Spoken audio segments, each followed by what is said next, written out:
What is going on, ladies and gentlemen? My name is Espresso and welcome back to another Infinite Warfare video show today on the channel. Today we're going to be summing up quite a bit of information here for you guys, but information nonetheless, which if you are interested in campaign at all, this is one you'll definitely love here with this. But before we get too far into it, if you guys are new to the channel, make sure you subscribe. We're going to be keeping you guys up to date with everything you need to know here with Infinite Warfare. And if you guys want to get more personal here, talk to me on a real-time basis, Twitter is the best way to do so. Link is down there in the description below. But let's start off with some general campaign information. The setting, my best estimate and guess would be roughly 2126. We saw in the reveal teaser trailer that there was some very minute pieces of the glitching effect here where there was a date of January 31st, 26. Now, obviously, that's not going to take place in 10 years from now, but rather 110 years down the line is my best guess here with this. So the settlement defense front has struck with a full-blown surprise attack and invasion, and based on the audio, it seems like the SDF were previously trusted.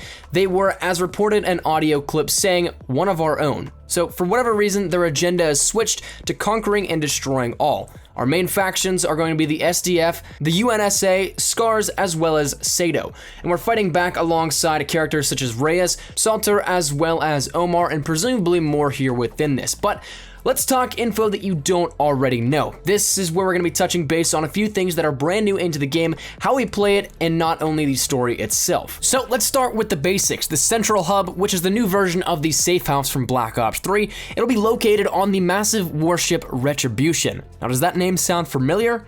Well, if it does, it's because it's seen in the trailer as well as in the viral marketing campaign that took place over in Facebook's Messenger. This is the Central Hub, the main living quarters, presumably going to be the same as, if not a little bit more intricate than Black Ops 3's safe house, adding the ability to customize loadouts, pick abilities, and even more. Now, what I want to see returning is the Data Vault, a relatively untouched feature in Black Ops 3, but something that, if done properly, could add much more intrigue to the game and the campaign and the storyline overall. Now, I have no doubt that Black Ops 3 still has a ton of secrets left to be found in there, but nonetheless, you get where I'm going with this. Now, along with simply being stationed here, we're also going to be responsible for its well-being. Now, I don't mean like mopping the floor or a mission on rewiring the fuses. I'm talking about this is going to be our main ship in the campaign, and more than likely is going to be a target for the SDF's attack at some point in time. Now, slightly transitioning into the missions and the transitions themselves, well, the safe house was the stop before every mission, which it may be the same with the Central Hub here, but one interesting to note is that there is going to be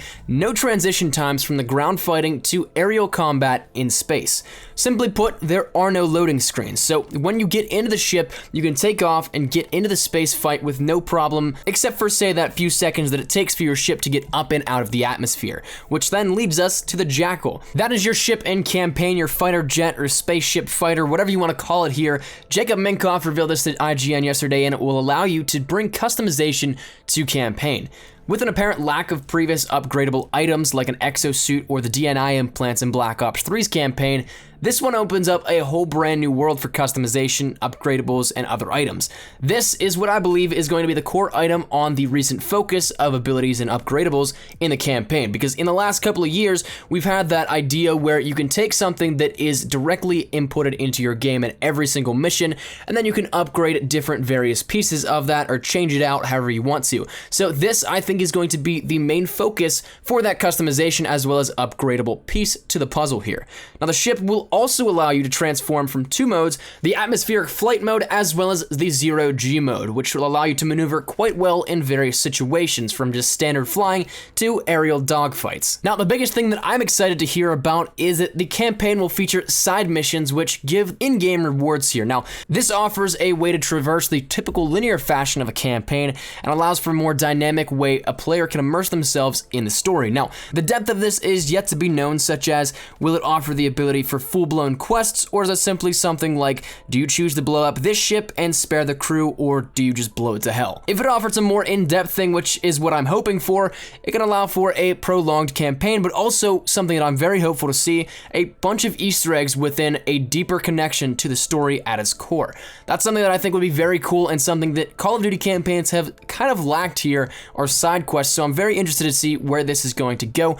But finally, the last thing that I want to touch on here today, it was just confirmed actually briefly not too long ago, right before recording this, is the campaign will not have a co-op feature. It will be solo only, and in my opinion, I think that is a decent way to go here. It offers a much more immersive experience for the singular player rather than, say, a singular player playing this where it's built for more people. So I'm not too upset by that, but it is something that is definitely going to be something that may affect other players if they do like to play co-op. So that's what it is. Take it how you will, but that's where we're gonna wrap this one up here today, ladies and gentlemen. Hopefully all of this stuff filled you in a little bit here within the campaign. I want to let you guys know about some of these features because I thought they were some very cool things, but nonetheless, that's gonna wrap it up. So leave a like down below if you did enjoy. Leave your thoughts down there in the comment section down below. I'd love to hear anything that you have to say on this. And if you guys aren't new to the channel, make sure you subscribe. We're on the road to 30,000 subscribers, so every little bit does help and is, as always, greatly appreciated. And of course, we're gonna be keeping you guys up to date with everything you need to know here within Infinite Warfare. But thank you guys so much for watching. My name is Nikolai Espresso. I'll see you guys later. Take care and peace.